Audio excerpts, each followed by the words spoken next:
ఇంట్లో కొంచెమే కాయగూరలు ఉన్నాయి. సో ములక్కాయలు ఇవే ఉన్నాయి. బెండకాయలు కూడా మా నలుగురికి అయితే కూర సరిపోదు, ఇది తక్కువ ఉన్నాయి. కూర అందరికీ రావాలి, అందరికీ సరిపోవాలి, కూర అయిపోవాలి, అంతే కదా. సో ఏం చేశానంటే ముందు ములక్కాయలు ఎలా అయితే నేను తీసుకున్నానో అలా ఉంచేసాను. బెండకాయలు మాత్రం శుభ్రంగా కడిగి ఇంత సైజుకి ముక్కలు కోసుకున్నాను అన్నమాట. దీంట్లోకి బంగాళదుంపలు కోసేసుకున్నాను. ఆల్రెడీ పొయ్యి మీద నూనె వేసి పెట్టేశాను, చూసారు కదా. ఇది కొంచెం నూనెలో వేగాలి. నూనె ఎక్కువ పడుతుందని అనుకోవద్దు, వేగటానికి మాత్రమే తీసుకున్నాను. తర్వాత ఈ నూనె అంతా తీసేస్తాను. చూసారు కదా, ఈ ముక్క ఇంత సైజు ముక్కలుగా తరుక్కున్నాను అనమాట. సో ఇప్పుడు మీకు అర్థమైపోయిందా కర్రీ ఏంటో.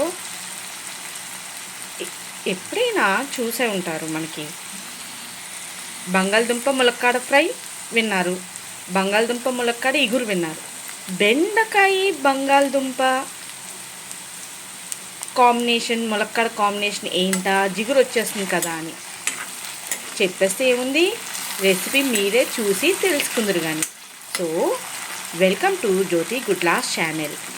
రెసిపీ నచ్చుతుంది డెఫినెట్గా అందరికీ కూడా, ఇది నా గ్యారంటీ అన్నమాట. సో రెసిపీలోకి వెళ్ళిపోయే ముందు నా వీడియోకి కిందన థంబ్లో ఒక లైక్ బటన్ ఉంటుంది, దానికి లైక్ ఇచ్చేయండి, షేర్ చేయండి. అండ్ కొత్త వాళ్ళు అయితే నా ఛానల్ని సబ్స్క్రైబ్ చేసుకోండి. అబ్బా చూసారా ఎంత బాగా వేగాయో. ఇలా వేగితే సరిపోతుందండి, మొత్తం అన్నీ వేగక్కర్లేదు. అయితే ఇలా వేగడానికి కూడా రీజన్ ఏంటంటే, ఈలోపు నాతోని మా పెద్దమ్మాయి మాట్లాడుతుందన్నమాట. ఆ మాటల్లో పెట్టడం వల్ల ఇది ఇంకొంచెం బాగా గోల్డెన్గా రోస్ట్ అయిపోయింది, బట్ బాగుంటుంది. సో ఇలా ఇప్పుడు వీటిని పక్క తీసేద్దాము. చూసారా పక్క తీసేసాను. నేను ఆల్రెడీ వీటిలో కొంచెం అంటే కొంచెం ఒక చిన్న పించ్ మనం ఆఫ్ సాల్ట్ వేసుకున్నాను. మా పెద్దమ్మాయి చక్కగా ఒక ముక్కలు తీసేసుకుంది ప్లేట్లోకి.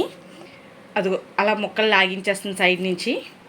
నమ్మకండి గైస్, అంతా నమ్మక ద్రోహం. ఉత్తినేనండి, ఉత్తినే, మీకు ఎక్కడ చెప్పేస్తున్నాను అనేసి.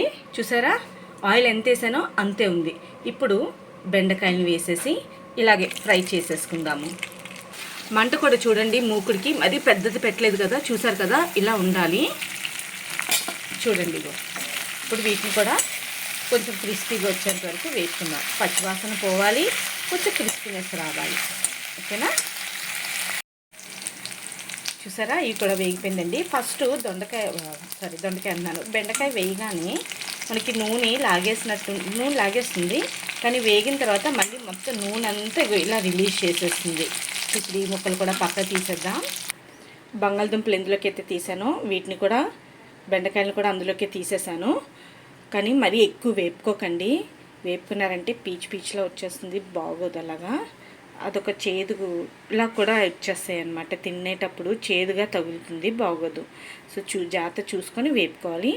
నెక్స్ట్ ఈ ఆయిల్ సరిపోతుందండి, సేమ్ బెండకాయలు వేపిన ఆయిల్లోనే ఆనియన్, 1 మీడియం సైజ్ ఆనియన్ని ఇలా చిన్న ముక్కలుగా తరుక్కున్నాను.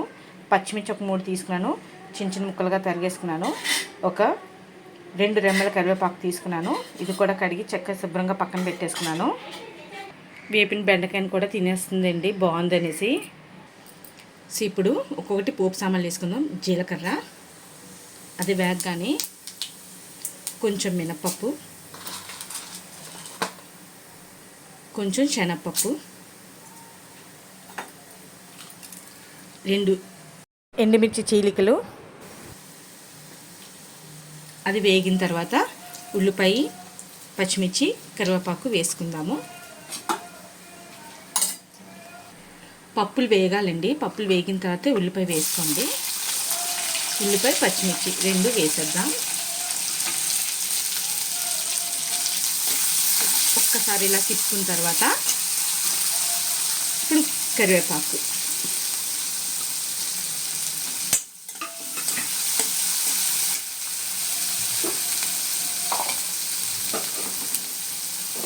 ఇప్పుడు ములక్కాయలు ఉన్నాయి కదా, ఉల్లిపాయలు వేగుతాయి. సో ములక్కాయలు వేసేసుకుందాము. ములక్కాయలు నూనెలో వేపాల్సిన పని లేదండి, ఉల్లిపాయలు మగ్గితే సరిపోతుంది. ములక్కాడ ఉల్లిపాయ వేగడానికి కొంచెమే ఉప్పు వేస్తున్నాను, మిగిలింది తర్వాత వేస్తాను. సరే బాగా కలుపుకోండి. మళ్ళీ ముక్క మగ్గిన తర్వాత మీకు చూపిస్తాను నేను. సో ఉల్లిపాయలు పచ్చివాసన పోయింది, ఇది కూడా కొంచెం అంటే కొంచెం వేగింది. ఇప్పుడు ఇంకా ములక్కాడ ఉడకడం కోసం అని చెప్పి ఈ చిన్ని కటోరతో కొంచెమే నీళ్ళు వేస్తానండి. చూసారు కదా, ఇంకా ఇంత నీళ్ళు మిగిలిపోయింది, సరిపోతుంది. ఇప్పుడు దీంతో ఇది ములక్కాడ కూడా మెత్తబడి ఉడికిపోతుంది అన్నమాట. ఇప్పుడు ములక్కాడలో ఉడకనిద్దాం. చూసారు కదా, మగ్గిపోయింది, ముక్క కూడా మెత్తబడింది. ఒకవేళ మీకు కానీ ఉడకలేదు అనుకోండి, ములక్కాడ ఇంకా ఉడకలేదు అనుకోండి, వేసిన నీళ్ళకి ఇంకొంచెం నీళ్ళు వేసుకొని మూత పెట్టుకొని ఉడికించుకోండి. నేను మూత పెట్టి ఉడికించుకున్నాను. నేను వేసిన నీళ్ళకైతే నాకు సరిపోయింది. చిన్న మంటలో ఉడికించుకుంటే త్వరగా ఉడికిపోతాయి అన్నమాట, మెత్తబడుతుంది, ఉడికిపోతుంది. సో ఇప్పుడు ఇలా అయిన తర్వాతన, ఇలా ఉడికిన తర్వాత ఇప్పుడు మనం వేయించి పెట్టుకున్నాం కదా బెండకాయ, బంగాళదుంప, వాటిని వేసేద్దాం.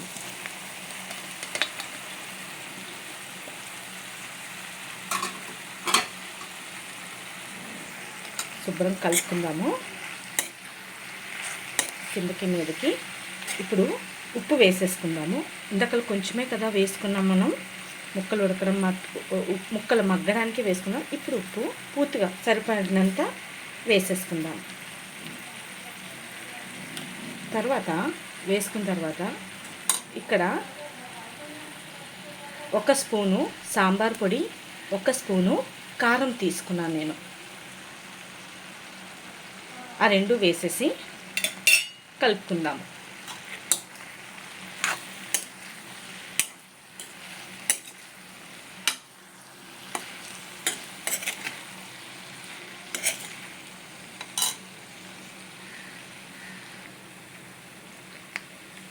కొంచెం పసుపు పొడి, వెల్లుల్లిపాయలు చూసారా ఇలా ముక్కలుగా కోసుకున్నాను. సో ఇప్పుడు వెల్లుల్లిపాయ ముక్కలు వేసేసుకొని, ఈ వెల్లుల్లిపాయ బాగా టేస్ట్ ఇస్తుందండి కూరకి. వేగిన తర్వాత ఇప్పుడు లాస్ట్లో ఇంకా కొత్తిమీర వేసుకుంటే సరిపోతుంది.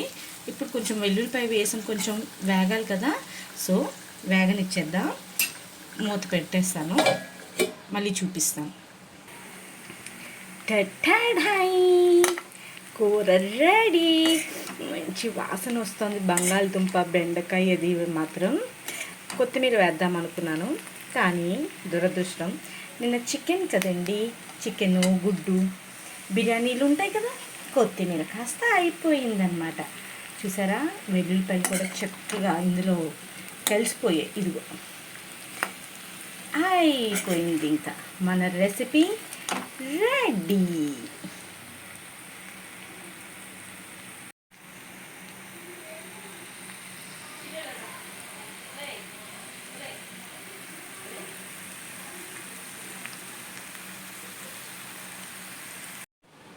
సో కూర కాంబినేషను పప్పు టమాటో చేస్తున్నాను. 1 కప్పు కందిపప్పు తీసుకున్నాను, 1 ఉల్లిపాయ, 5 టమాటాలు తీసుకున్నాను. పప్పు టమాటో కాబట్టి టమాటో మాకు ఎక్కువ ఉండాలి. 3 పచ్చిమిర్చి, కారం, ఇవి వేసి ముందు ప్రెషర్ కుక్కర్ పెట్టేస్తాను. ఇదన్నమాట ఈరోజు మా రెసిపీస్. ఇది అయిపోయిన తర్వాత ఇంకా మా వంట కూడా అయిపోయినట్టే. పప్పు ఉడికిపోయిందండి, 3 విజిల్స్ రానిచ్చాను. నాకు ఇది సరిపోతుంది, ఇలా నెరిపేసుకుంటే అయిపోతుంది అనమాట. చూసారా, బాగా మెదిగిపోయింది. ఇప్పుడు ఈ వేడిలో ఉండేటప్పుడే పప్పుకి సరిపడా ఉప్పు వేసేసుకుందాము. ఇంకా పోపు పెట్టేసుకుంటే అయిపోతుంది. నేతిలో పోపు వేస్తాను నేను. మొన్న శనివారమే నెయ్యి తీసాను, 2తో మీగడ వస్తాయి. ఈ సీసాతో నెయ్యి అయిందనమాట. సో దీంతో పోపు పెట్టేస్తాను. సో ముందుగా మెంతులు, అది వేగాలి, వేగితేనే బాగుంటుంది.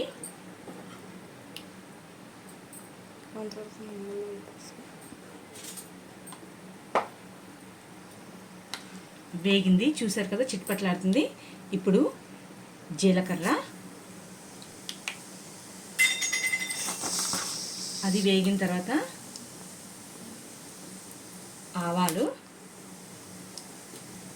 ఆవాలు వేగాక చూస్తున్నారా వెల్లుల్లిపాయ, ఎండుమిర్చి, కరివేపాకు.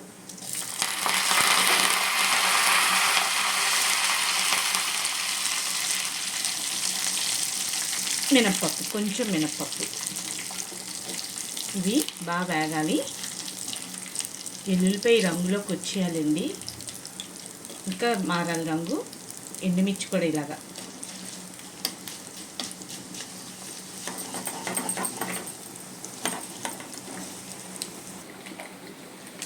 ఇప్పుడు దీంట్లో తిరగమాత వేసుకుందాం.